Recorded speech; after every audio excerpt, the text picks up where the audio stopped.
să dau share screen deja? O să vă prezint eu mai întâi și după aceea.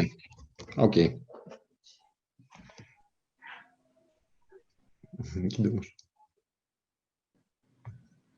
Hello everyone, my name is Stefania Bostan and I will be the moderator of this session. I would like to welcome you all to our Live in a Box gynecology session, and I would like to ask you to send your questions in the chat so that I will be addressing them at the end of the session. Today we have among us three exceptional doctors from Monza Hospital who will be addressing the holistic approach of endometriosis. First will be Dr. Cătălin Coroleucă, who will present what is endometriosis and how do we establish the correct diagnosis. Then there is Dr. Diana Comandașu, who will present therapeutic principles in the treatment of deep infiltrating endometriosis. And then we have Dr. Rubin Munteanu, who will present the surgical treatment of deep infiltrating intestinal endometriosis. Dr. Coroleucă, you may now begin. Okay, hello. First of all, I would like to thank you for the kind invitation to this congress. Today we will be talking about endometriosis. I hope that the slide is okay. Okay? I think it's okay, yes. Yes. So, what is endometriosis? Endometriosis is defined by the presence of endometrial gland stroma and that is grown outside of the uterine cavity. And the characteristic of this tissue is that it's functionally similar to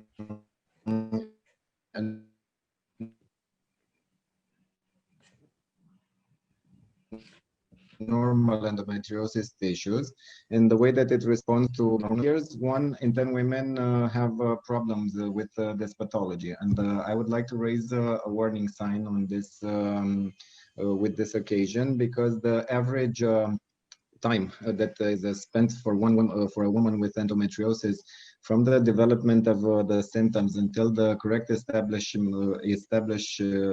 the correct diagnosis is established in the literature is somewhere around 6 to 7 years. So this is a very long time for a person with this condition to neglect.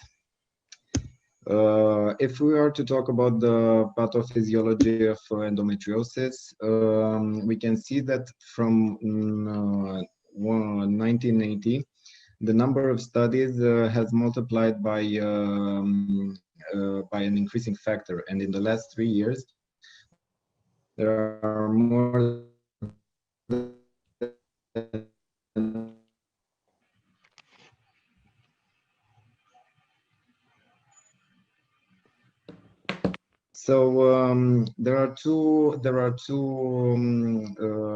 we have to look at the modern theories and the risk factors that are associated. One of the best known theories regarding this pathology is defined by Samson in 1927.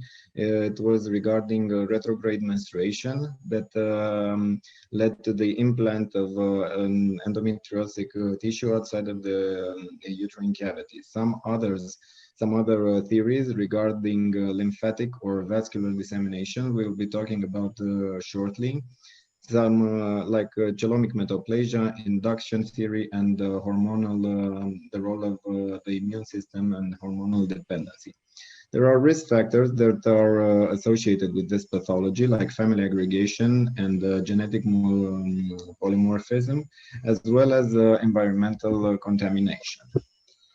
The most accepted theory of all is the retrograde menstruation and dissemination of the tissue in the peritoneal cavity. As migrated endometrial fragments adhere and invade the peritoneal mesothelium, where some local factors increase the blood supply that leads to the proliferation and the survival and also the growth of these endometriotic implants. The suboptimal immune response allowed the implants to remain intact, and with each menstrual cycle,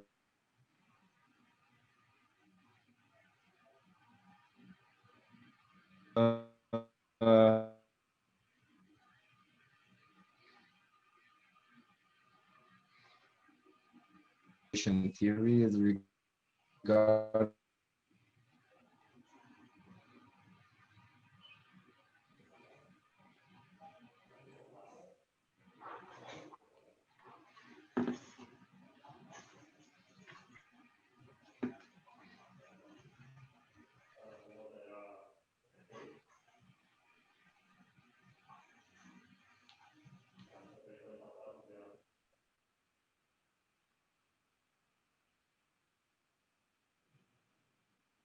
Can you hear me?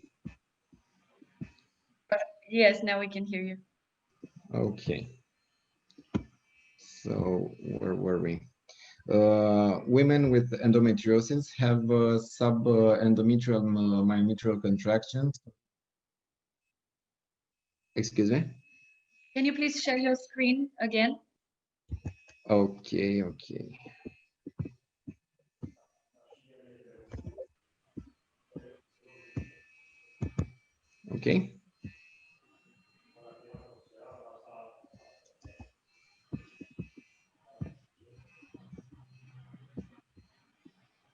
Okay. Yes, it's okay. Thank you. In this video, we can see the case of a patient with stage 2 endometriosis, which was operated right around the perimenstrual period. You can see the adhesions that are lying underlying the ovary and attract the fimbria into a adherential process. And you can also see the level of menstrual blood that was accumulated at the pouch of Douglas. Another theory is regarding lymphatic and vascular dissemination, and there are some evidence that support the concept of aberrant spread of lymphatic or vascular endometrial tissue. One of the arguments can be made by the location of endometrial places, such as or retroperitoneal region is rich in vascular circulation, whereas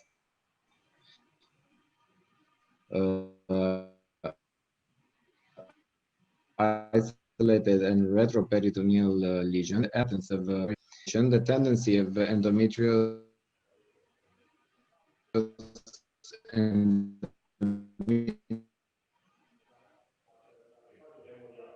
few studies have experimentally evaluated talk about the diagnosis.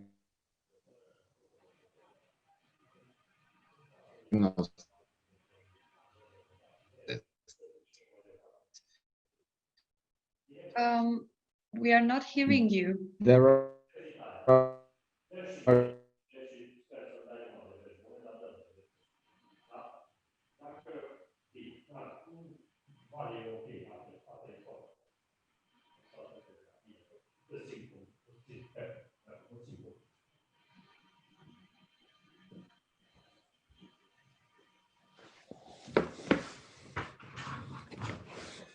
sorry, there seems to be something wrong with my internet connection. Is it okay now? Yes, I think it's okay. Could you please go back 2 slides because we couldn't hear you? Yeah, this is where it stopped. Thank you. Okay. So the lymphatic and vascular dissemination theory can be argued by some evidence that support this concept.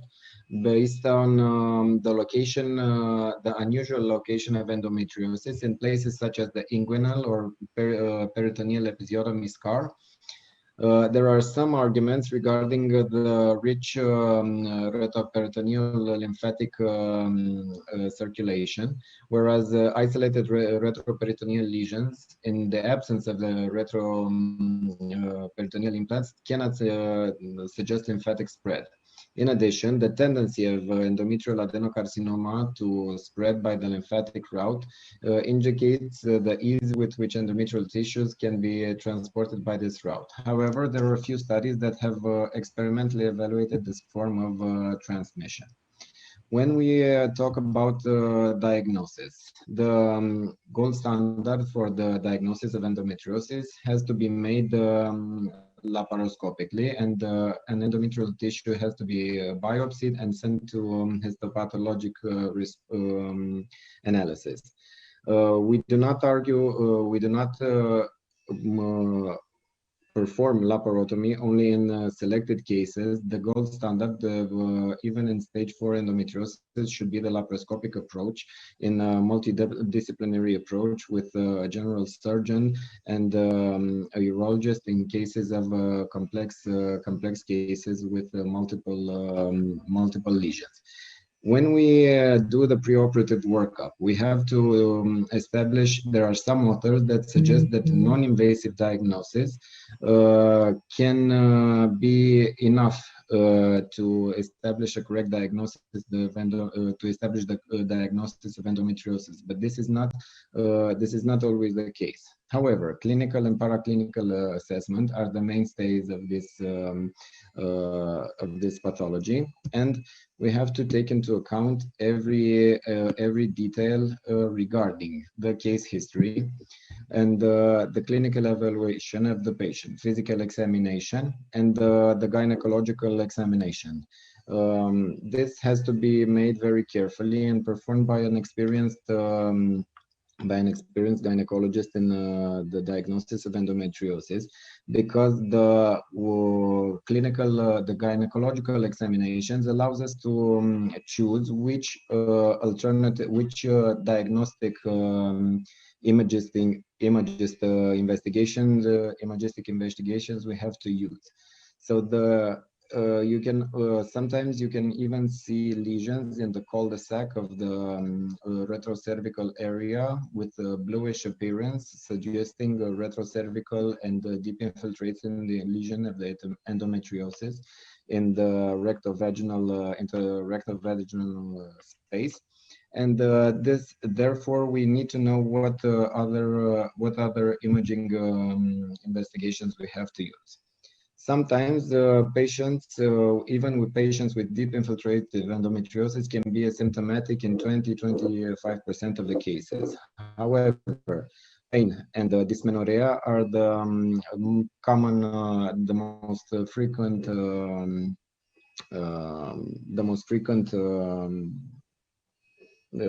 pain associated by the patient, along with dyspareunia, dysuria, dyschezia. And there are multiple studies showing that there is a direct correlation between the location of the endometriosic implants. For example, endometriosic implants in the uterosacral ligaments will be associated with pain during intercourse. Dysmenorrhea can be associated with adenomyosis, and all of these symptoms will be the mainstay in which we will evaluate the patient. We also must have a very precise history regarding metrorrhagia, rectorrhagia, and hematuria, because this will suggest the presence of endometriotic implants in the intestinal as well as the vesical space. And of course, infertility, because 50% of patients with endometriosis are infertile. The visual analog scale is a good indicator to use before and after the surgery to evaluate the level of pain that the patient is feeling before and after surgical treatment, as well as the the patient's treatment during this time.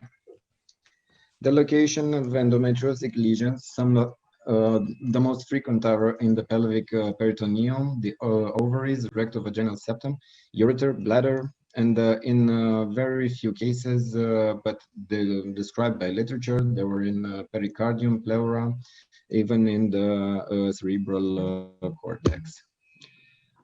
The paraclinical assessment, CA25, is a marker for ovarian cancer that can have moderate or severe elevated values, even in endometriosis, but this is not a marker that is recommended to use for the diagnosis of endometriosis.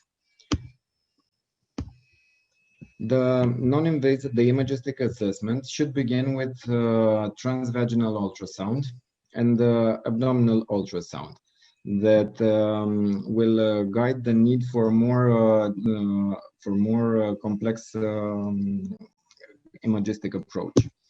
The abdominal ultrasound should made with the the bladder and half repletion to evaluate the bladder, the abdominal wall, and the kidneys. Always note that in cases where there is deep infiltrative endometriosis in the parametrium, or there is a nodule that is larger from 2 to 3 centimeters, there is always a possibility that the kidney will be affected, the ureter will be affected by the implant in the parametrium. And so one of the things that we should always look for in patients with deep infiltrative endometriosis is to recognize if there is something that there is a lesion that affects the kidney either by intrinsic or extrinsic lesion of the ureter. Also, we had one case where the patient had hemorrhagic ascites that was developing during the catamenial period, and that had to be that was diagnosed during abdominal ultrasound. In the transvaginal ultrasound, we have to evaluate the anterior compartment divided with bladder, utrovesical space, and the ureters. The middle compartment regarding the uterus, the ovaries, and the fallopian tube, as well as the posterior compartment, retrocervical pouch, uterine torus, the pouch of Douglas, the fornix, the uterosacral ligaments, and the rectosigmoid colon. In this case, we can see on the left an image of an endometriosic nodule that is was affecting the bladder. So with a half empty bladder, the correct evaluation proved to be an endometriotic nodule with cystic areas and a non-regular edge protruding into the cavity. The ureters in this case always need the evaluation, and on the right you can see the intraoperative aspect.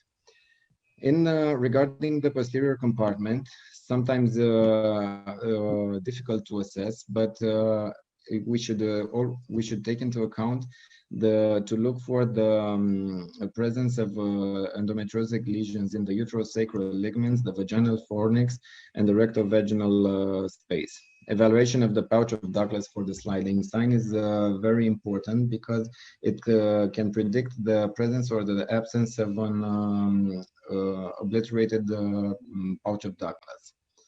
And when there is rectosigmoid endometriosis, there is always the risk of this risk. In this image, you can see a typical endometriosis cyst with hydrosalpinx, which is a common finding in this case, and this is the intraoperative aspect. As you can see, the pouch of Douglas is almost completely obliterated, and the tubal and the normal anatomy is distorted by the disease. Another aspect that should prompt us to look for deep infiltrative endometriosis is the presence of kissing ovaries, which is large bilateral endometriomas that tend to form adhesions in the midline that, which, if not treated in time, can lead to obliteration of the pouch of Douglas and present with infertility and stage 4 endometriosis. And always in these cases, we must look for to evaluate for deep infiltrative lesions. It is very important because, as you can see in the intraoperative image, the rectum was also affected by the infiltrative disease. More images with evaluation of the anterior compartment, which showed slightly smaller lesions, but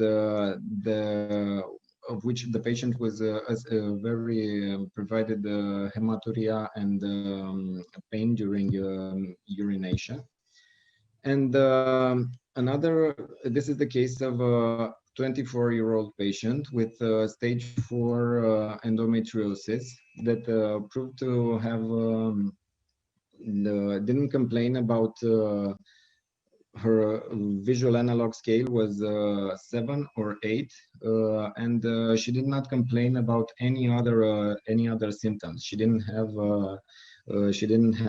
her only symptom was infertility, and the correct diagnosis before the surgery showed a deep infiltrative endometriosis nodule on the rectosigmoid junction. And as I mentioned at the beginning of the presentation, this patient spent almost 4 or 5 years looking for treatments for infertility. These are some implants of the endometriosis on the appendix and the intraoperative image aspect. The evaluation of the sliding sign. I don't know if this works. Okay, it works. So in this video, we can see the lesion at in the retrocervical area. On the left, you can see the uterus, and you can see that the uterus is fixed. It doesn't move, doesn't glide along the anterior aspect of the rectosigmoid junction. And so in this case, we have a good indication that the patient has an obliterated pouch of Douglas, and that we are dealing with stage 4 endometriosis. And this is the intraoperative aspect of the...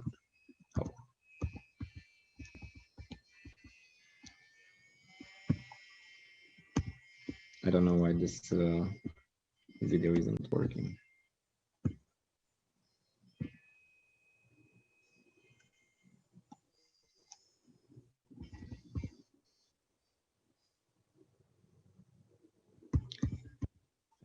Okay, the comet sign of endometriosis on the bowel wall, you can see in this picture.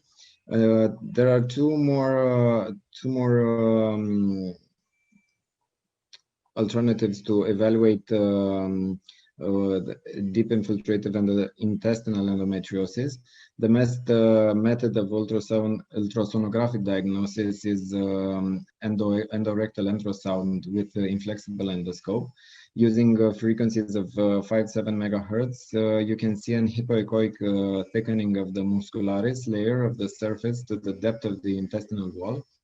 And concomitant colonoscopy and transrectal ultrasound could be a better approach from a technical point of view and in order to perform biopsies. However, this is the normal structure of the intestinal wall, the mucosa, the muscularis, and the submucosa, and the muscularis propria. This is a picture of a pathologic lesion with infiltration up to the muscularis, and on the right, an infiltration of the muscularis propria. I'm going to move on to talk about the MRI, because this is the best method for diagnosis of ovarian endometriosis and deep infiltrative endometriosis of the intestinal wall and rectovaginal space. It has lower sensitivity and specificity than transvaginal or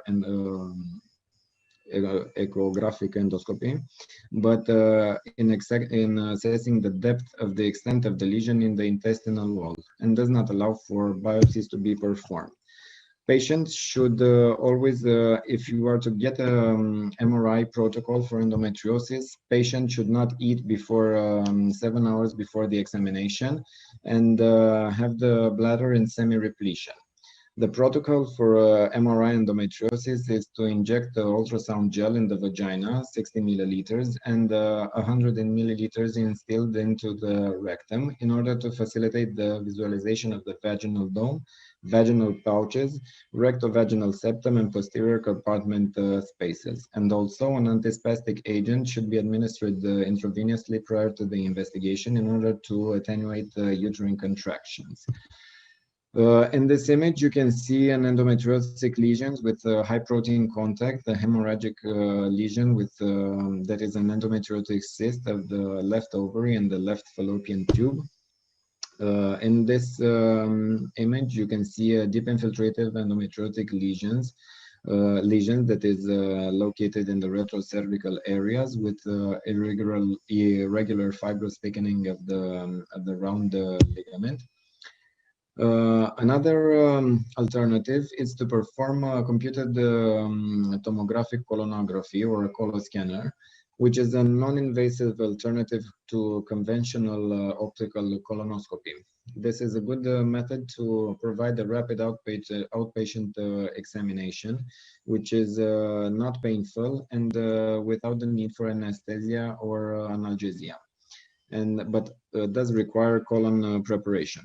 The entire abdomen and pelvis are scanned with additional information on extracolonic organs, and this needs to be connected by an automated CO2 blower to slightly dilate the colon during scanning through the small flexure tube inserted in the distal rectum at a pressure of 5 millimeters.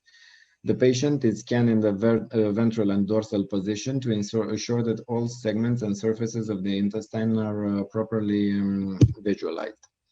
So in this element, we can see a sagittal section that provides us that this is near C3 rectal lesion. And in a 3D reconstruction, we can also see that in this case, the patient that has a parametrial lesion also has stenosis of the ureter that can affect the disciplinary approach. And in this case, we can see a 3D reconstruction of the digestive tract. In this case, we can see that at the level of the rectosigmoid junction, there is a stenosis in the there is a big stenosis in the lumen, and on the right you can see the lesion that was excised. Thank you very much. I will be asking my colleague Diana Comandașu, Dr. Comandașu, to continue with the treatment. Thank you for your attention. Thank you, doctor.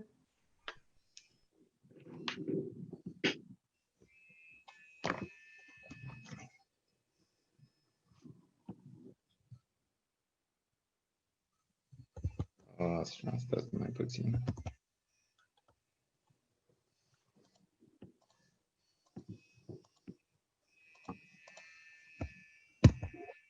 Am scos? Da. Ok.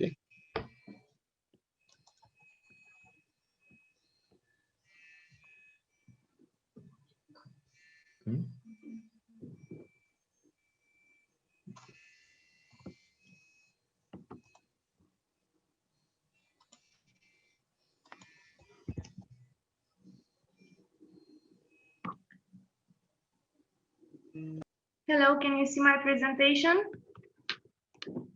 Yes, we can see it. Okay, so it's very good to be with you today. It is an honor to be on behalf of Professor Evia Brătilă and present you the therapeutic management of deep infiltrating endometriosis, which is supposed to be every time for each patient individualized, because none of the patients are the same as the others, and it depends on the patient's desire to obtain a pregnancy, on the extension of the disease, on the age of the patient, and of course, the severity of the disease experienced through the symptomatology. There are, of course, surgical and medical therapeutic principles. The surgical treatment should always preserve ovarian reserve in young patients who desire to have a child and to excise all the lesions.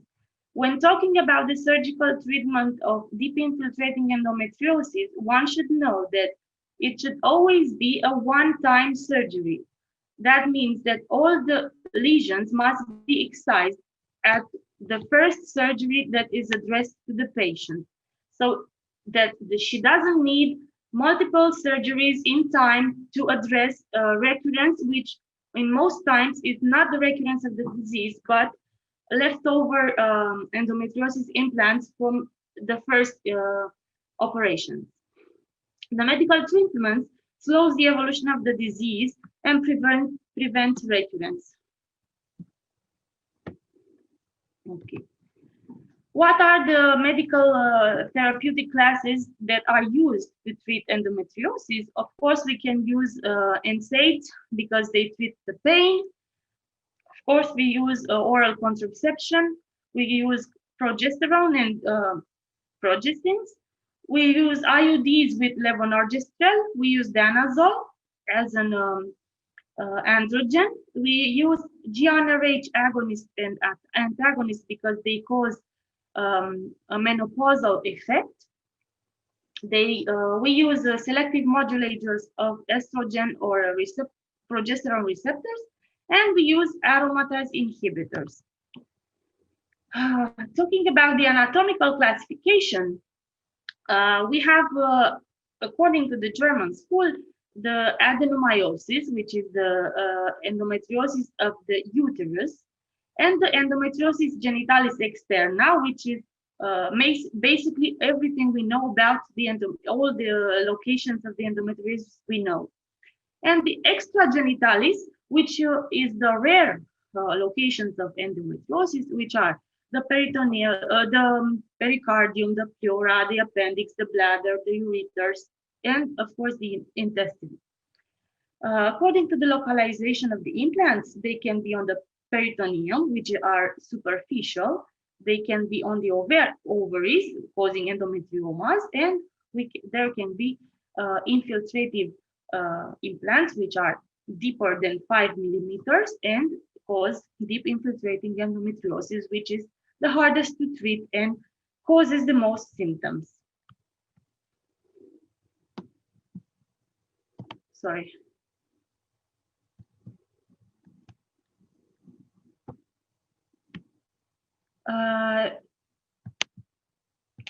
I want to go back, but it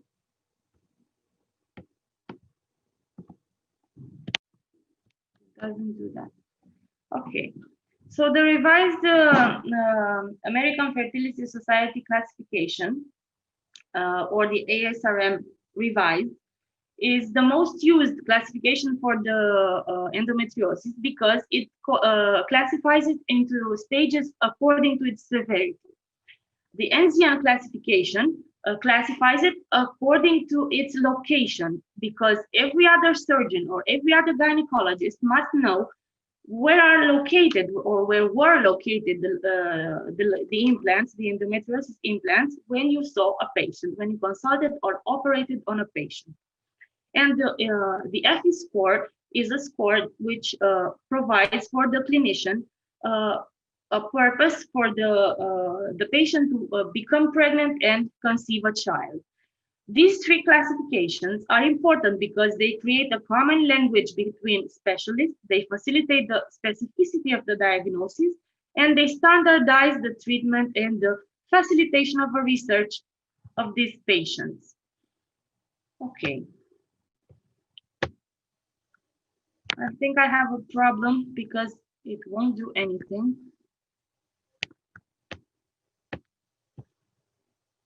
I'm sorry, but it's buffering. Something is wrong with my computer.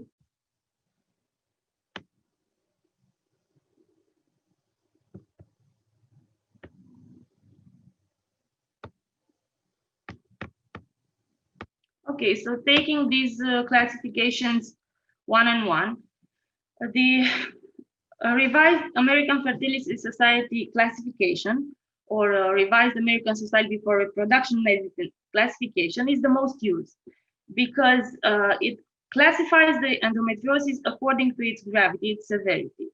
Its first extensive modification was in 1985, so many years ago.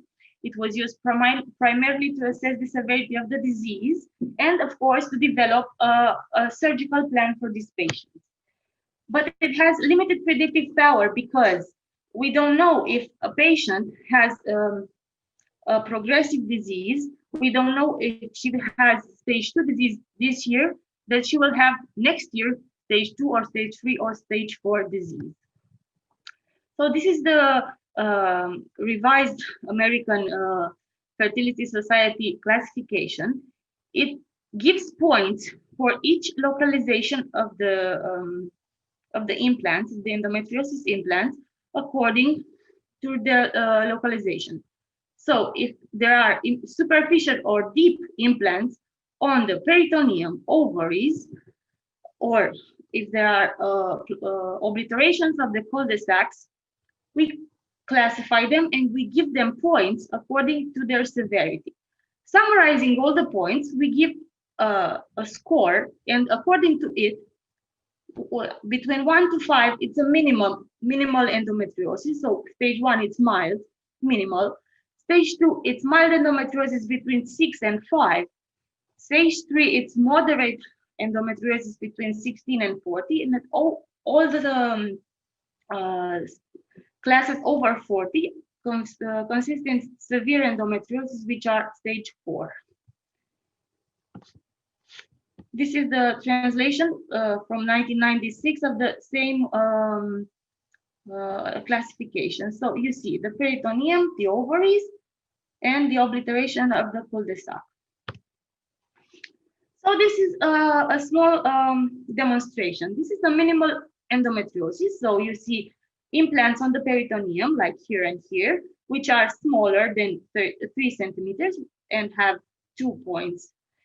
Or we can see on the ovaries superficial endometriosis or adhesions, but small and very filmy adhesions. Total 4 points, which is minimal endometriosis. These patients should be asymptomatic or have very, very mild symptoms. In the second case, mild endometriosis, we can see more deep implants on the peritoneum, which are over 3 centimeters, in this example, of course. And we see implants on the ovaries, which cause adhesions on both ovaries. Quantifying all the lesions, we have a score of 9, which is mild endometriosis. So these patients should be more symptomatic. A case of moderate endometriosis, we see the partial obliteration of the anterior and posterior cul-de-sac, and deep endometriosis causing a total score of 26. So these patients should really be symptomatic. Another example of moderate, and 2 examples of severe endometriosis, which cause important adhesions, the obliterations of the cul-de-sacs, alterations of the normal anatomy, and the patient should have cyclic pain, dyspareunia, dysmenorrhea, and infertility.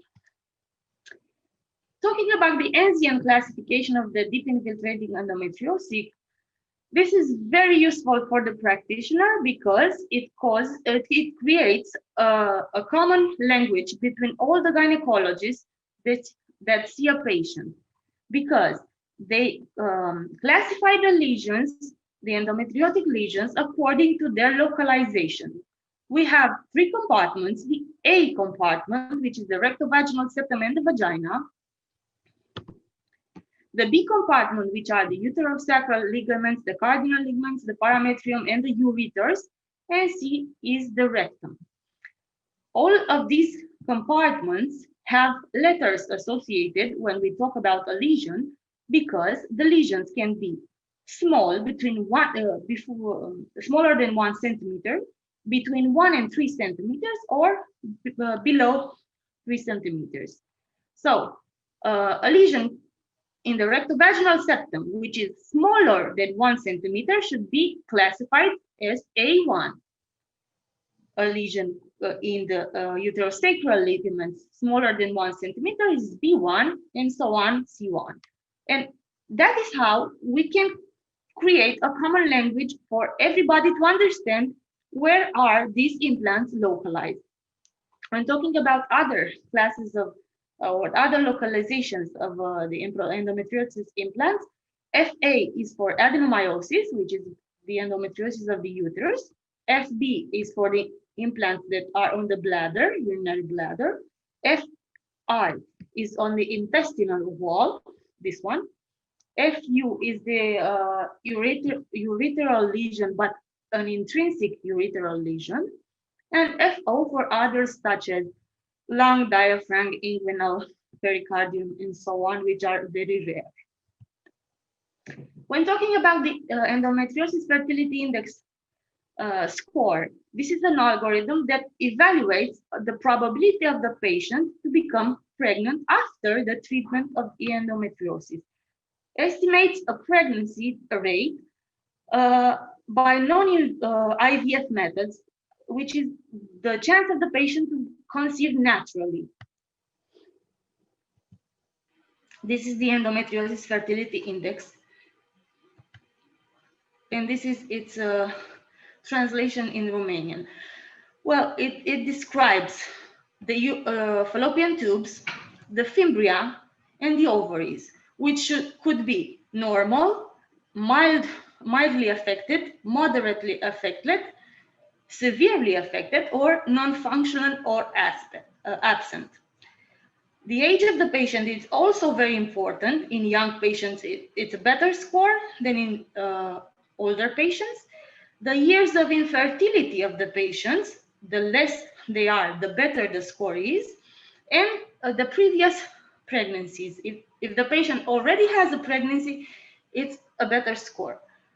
So we calculate according to the surgery and to the history of the patient, and establish a score, as you can see right here. You can see that for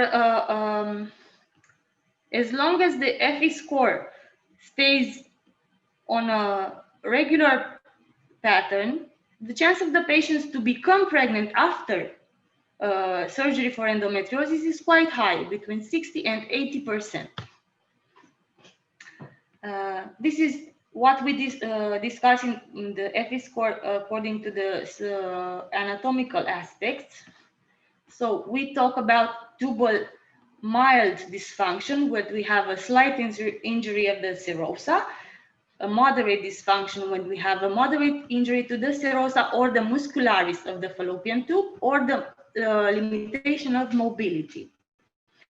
We have severe affectation of the tubal or the fallopian tube when you have fibrosis or moderate salpingitis ismica nodosa, or a limitation in mobility but severe. And of course, we have non-functional tubes when there is total obstruction. Talking about the fimbria, when there is mild injury, when we have minimal scarring of the fimbria, there's moderate injury when we have moderate scarring, moderate loss of fimbria architecture.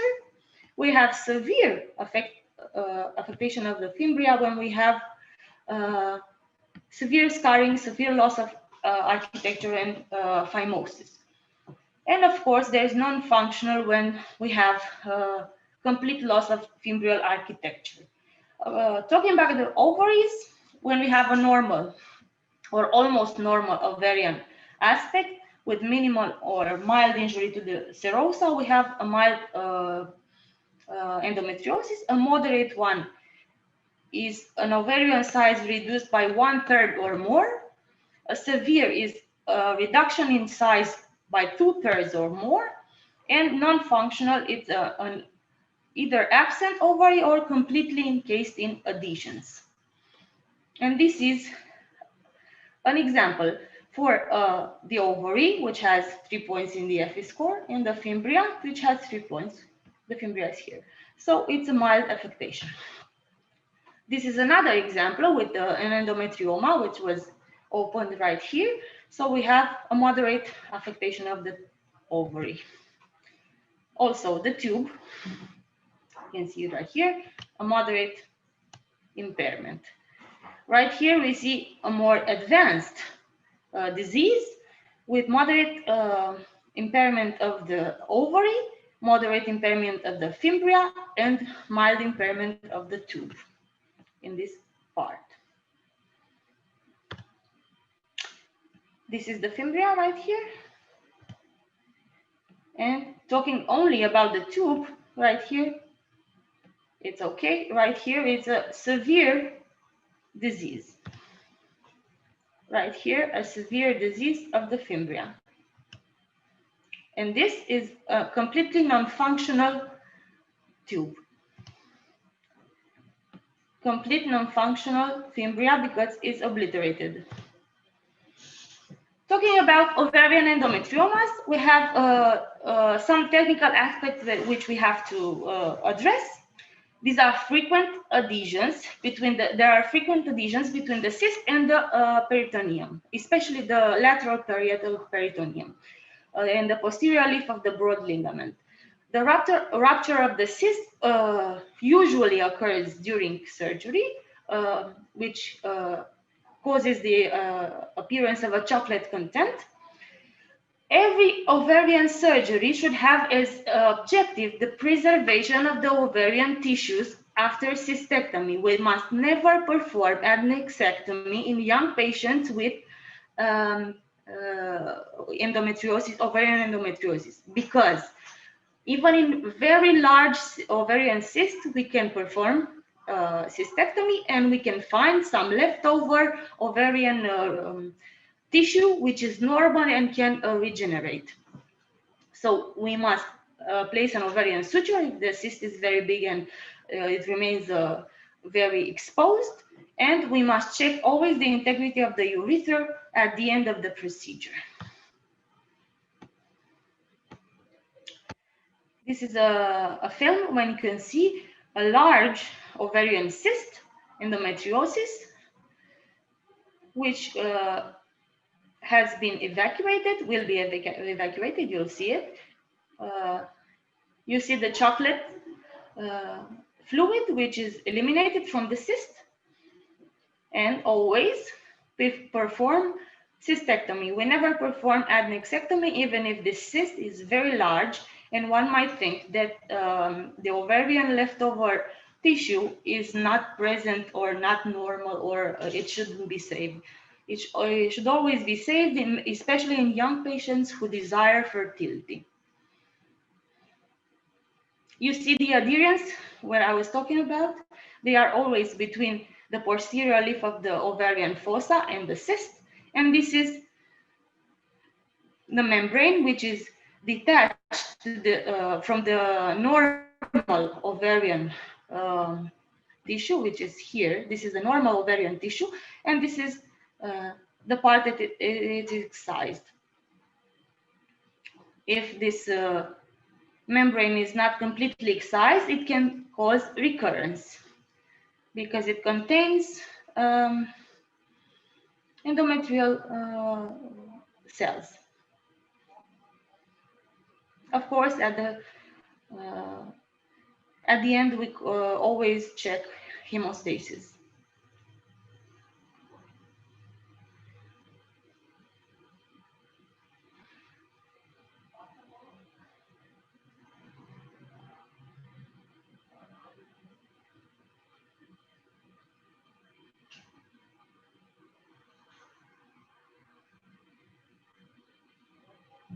You can see in this film now that they are checking the integrity of the urethra because the adherence was close to it.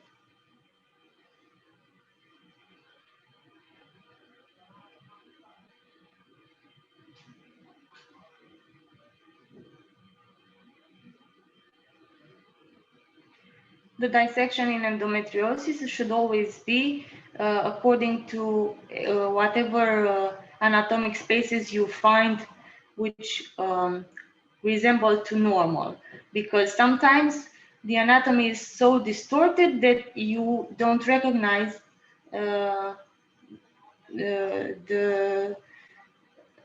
organs or their normal trajectory. So this is the ureter here. You can see it because it has peristalsis.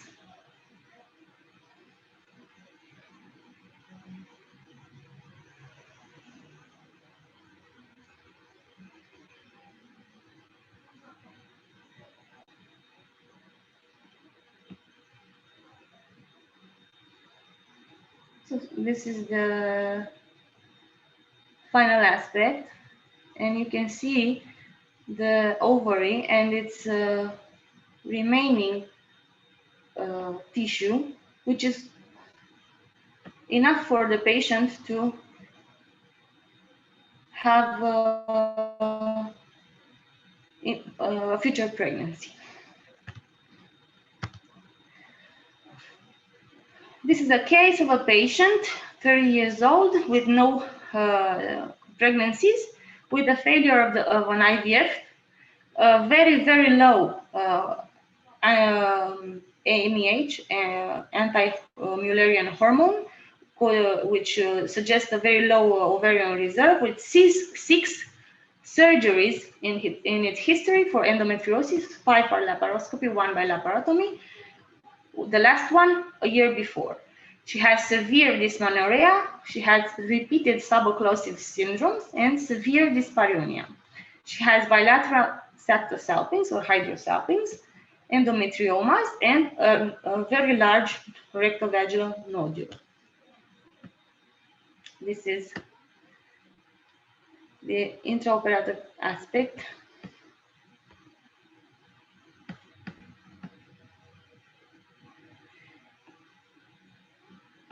You can see here the large rectovaginal nodule, which has already been detached here and here and laterally. For this patient, the procreation desire can't be met exclusively by donated ovocytes, because she can't have another baby, a baby with this ovarian reserve. But she had given up about getting pregnant, but she wanted to resolve her symptoms. This was in the same patient, concomitant intestinal affectation in this part and also in this part. So there were two intestinal nodules which affected the entire lumen of the sigmoid at a distance of about 10 centimeters. So this part should be resected because they were very close to each other, which explained her subocclusive symptoms. This is the aspect at the final of the surgery, where you can almost see the normal appearance of the uterus.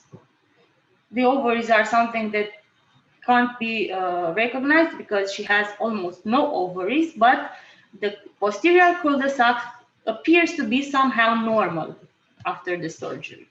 So what is the point of this presentation? That surgery in deep infiltrating endometriosis should always be performed in the multidisciplinary team. Of course, it should be, it should include and it should be directed by a gynecologist, but we always need a good radiologist which knows the disease and which is familiarized with the disease, a good colorectal surgeon with experience in endometriosis, a urologist, a specialist in reproductive medicine, because these women have to have baby in most of the times, and a specialist in rehabilitation and the treatment of chronic pain. The gynecologist is always the coordinator of the team because it can understand better the disease and it can address most of the symptoms and most of the localization of the disease. So the gynecologist is always the team leader, but it is not enough to establish the diagnosis of the endometriosis. One must treat it.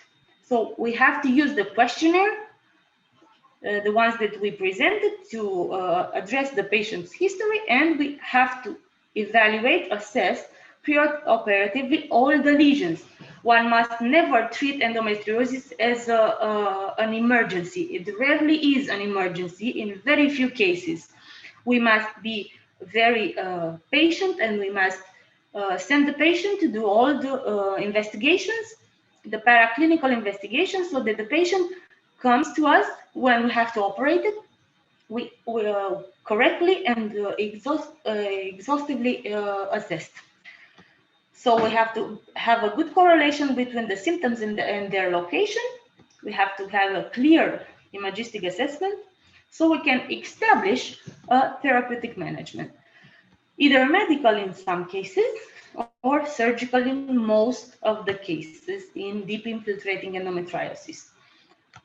The principles of the surgery in DUI always must try to preserve as much of the ovarian reserve as there can be, and one must excise all the lesions in one-step surgery. One must never leave endometriosis implants for a second surgery, because one second surgery will lead to another and the patient won't be treated correctly. The gynecologist obviously has the anatomical territory in the pelvis, so in case of endometriosis, the gynecologist must have knowledge not only about the gynecology and the gynecological pathologies, but they have to have knowledge about colorectal surgery and must have knowledge about the urologic symptoms and affectation.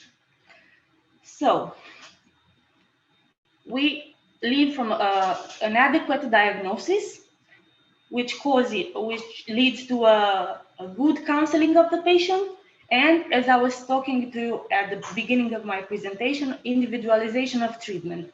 No patient is like others, so we have to have an individualized treatment for every case that comes to us. We have the initial evaluation, so we must avoid misdiagnosis, avoid late diagnosis, which causes inadequate counseling and inadequate treatment. All these cause a bad prognosis of the patient on the also the moderate and the long term, and we must never reach this point of the patient that I presented to you with incomplete surgeries causing many other surgeries, which never cause the excision of all the implants, and the patient remains symptomatic in despite that she has been treated in different centers by different surgeons, but incompletely. Or we must never treat the patients by medically, because we aren't able to treat them surgically. We always have to address the patient to the best specialist that's treats this pathology. So if there's a patient with deep infiltrating endometriosis and we aren't technically able to do the correct operation for this patient, we must always refer it to the center that is best suited for this patient. Thank you.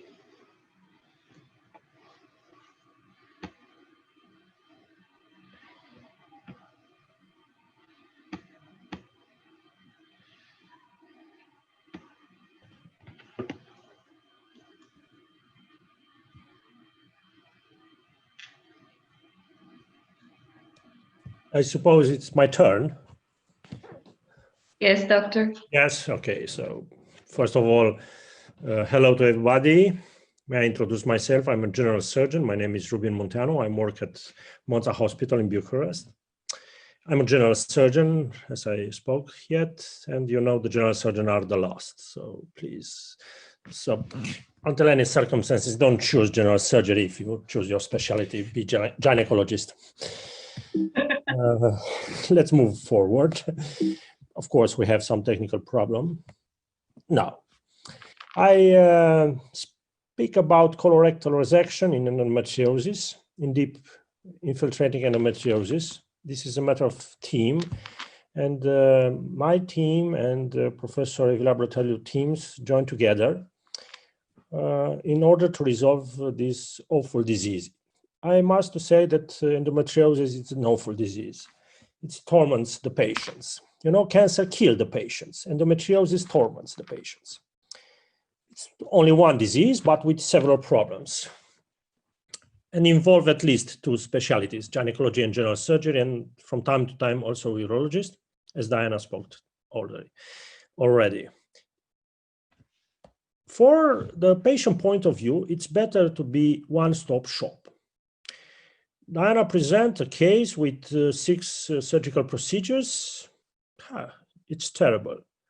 It's better to do one, a best you could, and remove all the endometriosis implants. Doesn't matter the extension of the procedure. I mean, you must remove the ovarian cyst, the implants of endometriosis on the ureters, and also to perform a colorectal excision. In the endometriosis affected the rectum with a nodule, and could be a good idea to perform a shaving without opening the rectum, or a full thickness or disc excision, but they are simple procedures, but the results are not the same. You could leave endometriosis if you perform a full excision or disc excision, or if you perform a shaving, the complications are frequent than when you perform a colorectal excision with colorectal anastomosis. So I think that a procedure, an extensive procedure, a colorectal excision, it's with colorectal anastomosis, is better than a shaving or a disc excision.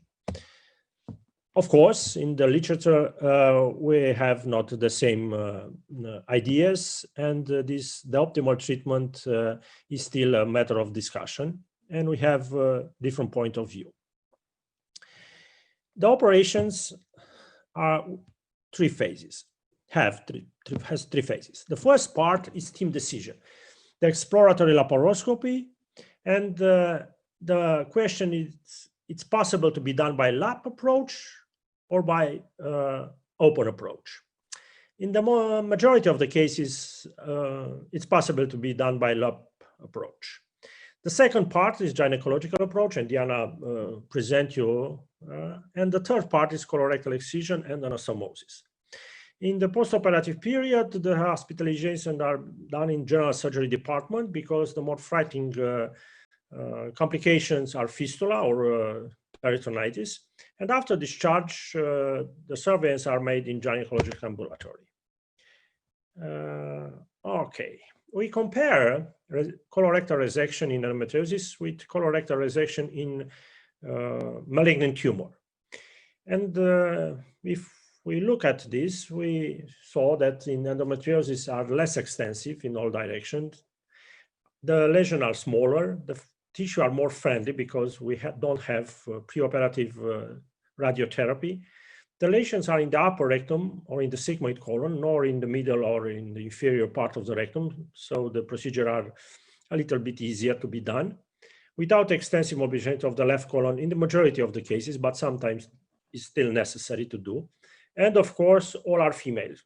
The male have narrow pelvis, and the access in the pelvis are difficult in the male than in woman. So all the patients are young without severe medical condition, and at least in our experience are not obese. So these are the steps, but I go to the movie because the movies are more interesting than the words. This is the rectum in the upper part, and we could done this dissection with sophisticated instruments like ligature or harmonic scalpel, but I prefer the old and good hook. This is electrocautery. I use hook from 20 years now. This is the left branch of superior rectal artery. We put some clips there, and we cut. And after that, we dissect the mesorectum. The yellow part that you see with red are the mesorectum. And we cut this mesorectum. We mobilized the rectum from the posterior part. Now it's on the left part. And we do the same job on the left. We dissect the artery, the left branch of the superior rectal artery, and we electrocautery or we put clips there. So these steps finished when we have the rectum completely dissect 1 or 2 or 3 centimeters below the lesion. It's not necessary to have oncological margin of resection. 1 centimeter is enough. We saw here the left ureter. It's quite good, this vision. We mobilized the upper part of the rectum, and in majority of cases, we intercept the inferior mesenteric artery, and we cut the adhesions from the left sigmoid to the peritoneum. And now we insert an endo-GIA, an endogastrointestinal anastomosis stapler, the blue cartridge, and we transect the rectum, and the part we are already fully dissect. So we insert this, it's a reticular one, and we fired when a little bit later. Yes, now we transect. It's not almost never use only 1 cartridge. Regularly we use 2 cartridges, and now we put there the staplers. We pay attention in order to avoid lesion on the left ureter. It's not far away. So this is the rectum, the rectum stump there and the upper part. We made an incision in the right iliac fossa or infraumbilical, or we could make the suprapubic, but we prefer infraumbilical, and we exercised the rectum. You see here on the abdomen of the patient, we inspect it very carefully, and we palpate it because we have some information from preoperative investigations, but always we checked if we have more than 1 lesions. So after that, here we cut this part, 10 or 15 or 25 centimeters, depends from cases to cases, and we insert the anvil. We make a purse string with 30 stitches. This, and we insert the anvil. Here is the anvil.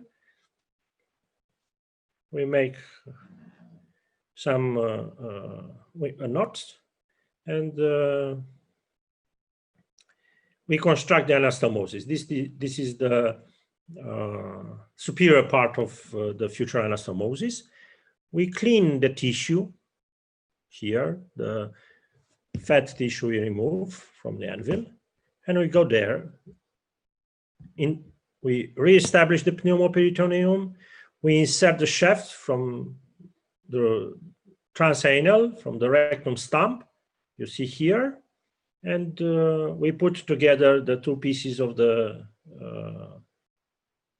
this wonderful machine, you know, and we construct the anastomosis. So we put together, we approximate the superior and the inferior part of the digestive tract. We fired and we removed the shaft. Okay. And after that, we checked if this anastomosis has no leaks, and we instillated in rectum 100 milliliters of methylene blue, and we inspected very carefully the anastomosis. And we see here it's not a leak, but it's not perfect. It's some between perfect and leak. So in these cases, we decide to reinforce the anastomosis with manual suture,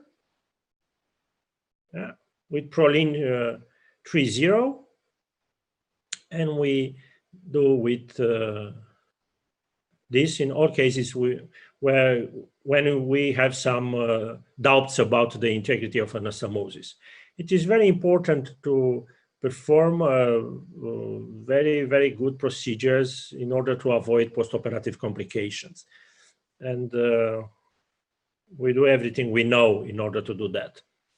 So this manual suture, it's a little bit harder to be done because the pelvis, it's narrow, it's in a deep space, but it's okay. It's easier to be done by robotic approach, and in some cases you perform also robotic surgery, not only laparoscopic surgery, but also robotic surgery in endometriosis. But now you see this part of surgery, this running suture around the anastomosis. Is on the left side. We started from the right side, we perform on the anterior part, and now are on the left side of the anastomosis. And I don't know if we put here in this film also the posterior part of the anastomosis. Yes, this is on the posterior part of the anastomosis. We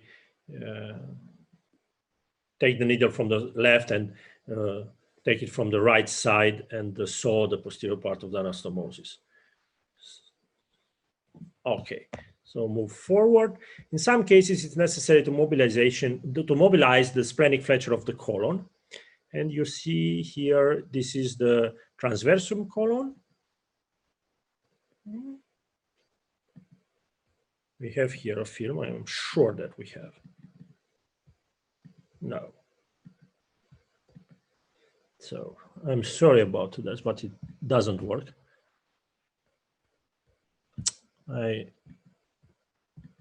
No. I want to present an intraoperative incidence.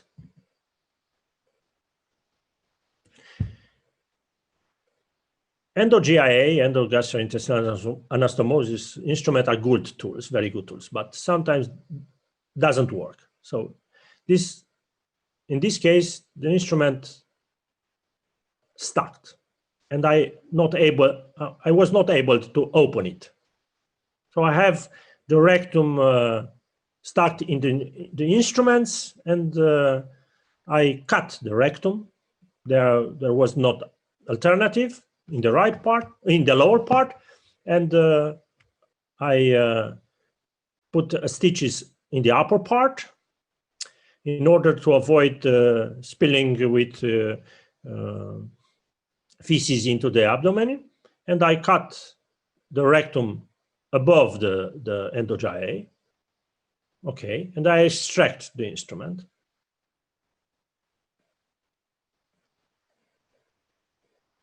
So that's it. I reintroduce my hook, and I mobilized the upper part of the sigmoid, and I put the stitches in the lower part of the rectum, which are open, and I put another stapler. So here you see it's these stitches. With the help of the stitches, I pull out the rectum stump. I dissect a little more. I reintroduce another stapler, of course, and I filed one stapler. Okay, another stapler. At this time, it worked.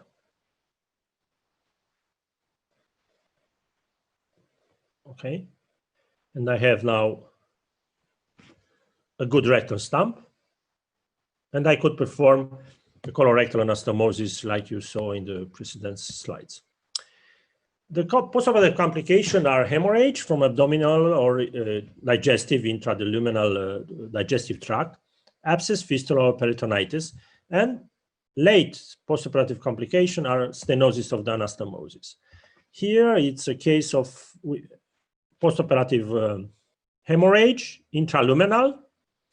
And my friend, Dr. Raluca Oprea, which are gastroenterologists, performed this colonoscopy in emergency situations, and he could identify the source of the hemorrhage at the line of the anastomosis, the steppers, and he put here some clips, endoscopic clips you see here, a lot of endoscopic clips.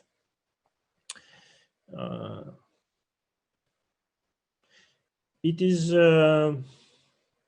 also a minimally invasive approach to resolve these complications. The alternative is to open the abdomen and make another anastomosis. So when we perform this kind of surgery, complicated surgery, we must assure that we have an endoscopist, a skilled endoscopist, in order to solve our complications. This is not from an endometriosis, but from colorectal surgery. It's a postoperative abscess. After 4-8 hours, the patient developed fever, and we have here the sign of some peritonitis, localized peritonitis, without a sign of fistula, and it was necessary to make a lavage and drainage of the peritoneum. If you have a postoperative fistula, we perform also the treatment of the peritonitis, but also with ileostoma. Stenosis has also an endoscopic treatment by balloon dilatations. So the key factor in laparoscopic approach, it's a preoperative complete evaluation with good selection of cases. You must know what cases are proper done by laparoscopy and what are from open approach. The team is a key factor. The gynecologist, the colorectal surgeon, and also the anesthesiologist. The procedure are quite time-consuming, 3 hours at least, but could be at 6 or 7 hours. Good skills in laparoscopy or in robotic surgery, and very, very good communication with patients. I believe that is the most important key factor. So thank you for your attention. Let's stop share the screen.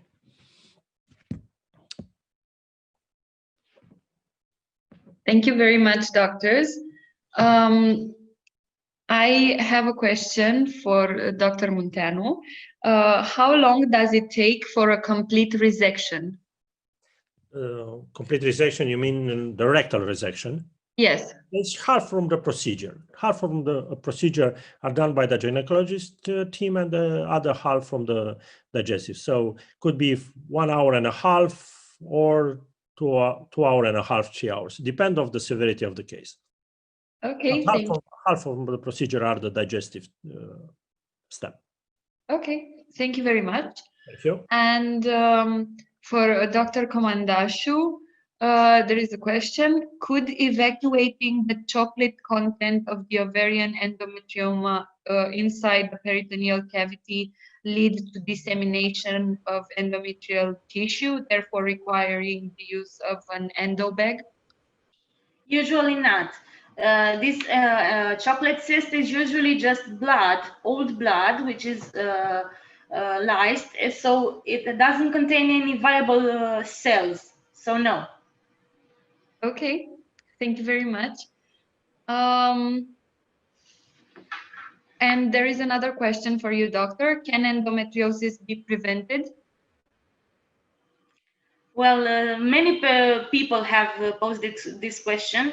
There are some lifestyle changes which are recommended for patients to avoid endometriosis, but it cannot be avoided per se, with, meaning that a patient which is predisposed to develop endometriosis cannot do something in her own life to prevent it. So no. Okay, and one more question. Wouldn't the administration of contraceptives potentially make the infertility worse? No.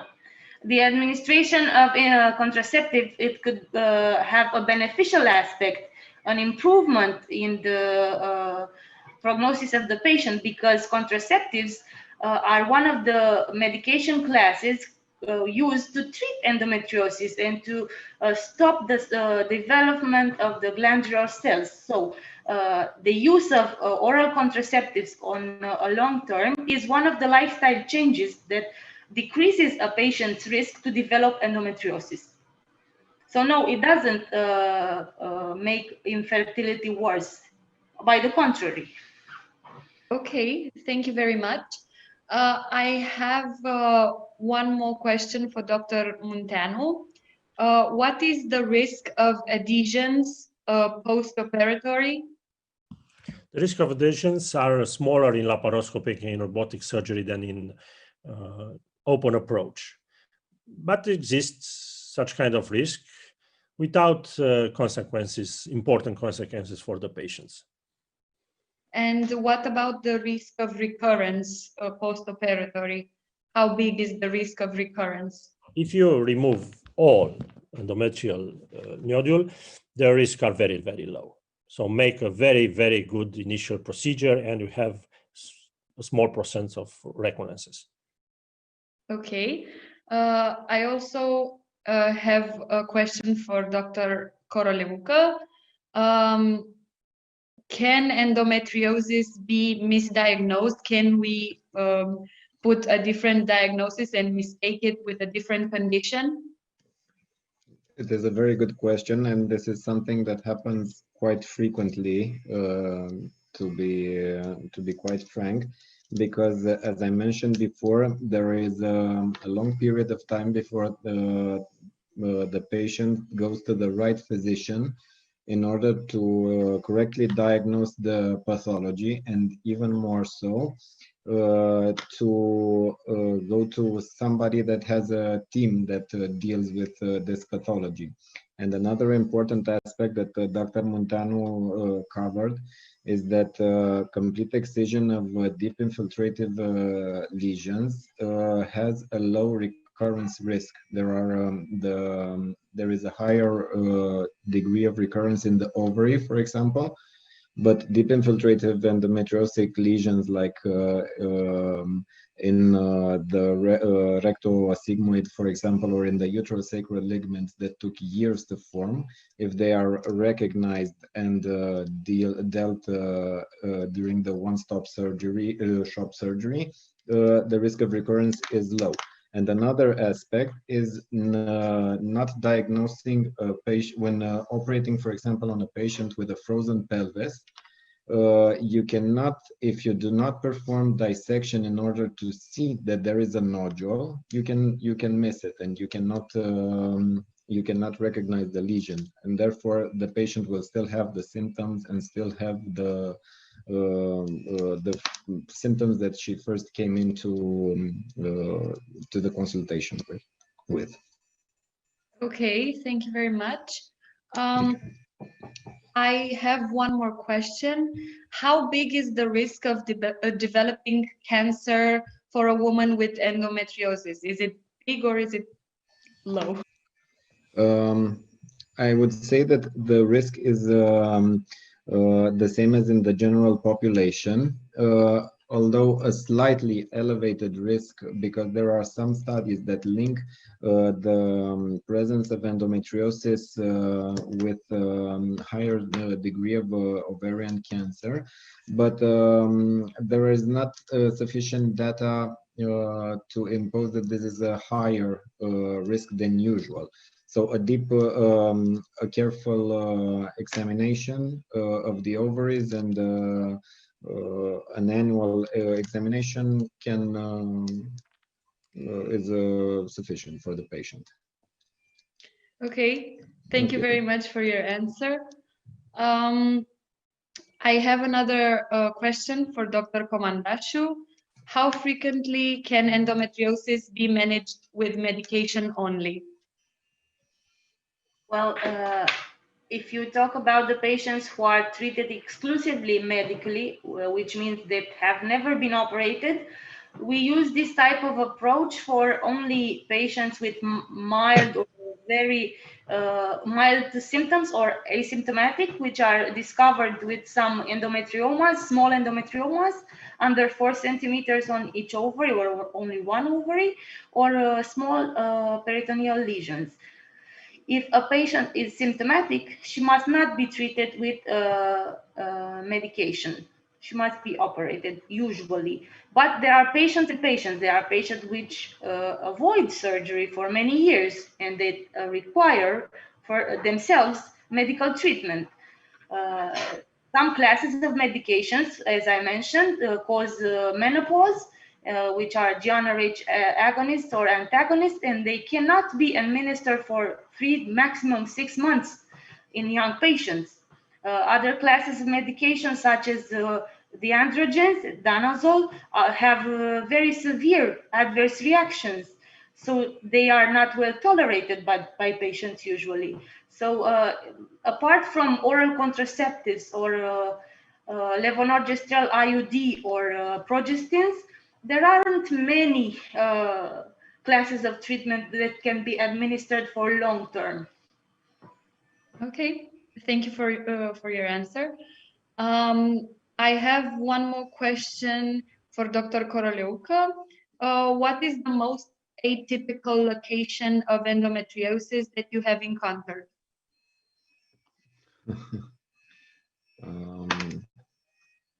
I think that Dr. Munteanu will agree that it was a case that had that required 2 resections, and it was curious because there were concomitant lesions. There were the MRI described a 3 centimeter rectal nodule that but didn't recognize the whole lesion because there were actually 2 lesions. One at the rectal, the sigmoid was attached to the rectal junction, and there were actually 2 different lesions. And another set of lesions was up at the appendix and the ileocecal valve, which also which also required the resection. I think that this was missed by the MRI, and it was an intraoperative diagnosis that Dr. Munteanu stated that it must be surgically sanctioned. Wouldn't you agree? Yes, I agree. Also, lesions on the last part of the small intestine, but also on the great omentum. And I know, Cătălin, you remember that case where we saw a lot of lesions on the great omentum. So we make a partial omentectomy, also an enterectomy, and a colorectal resection. So the cases could be very, very complex. Thank you very much, doctors, for your answers and also for your presentations. It has been our honor to have you here today with us. And thank you very much as well. We hope to collaborate again. And great success. Thank you very much. Thank you. Thank you. Bye. Have a nice day. Have a nice day. Bye. Bye.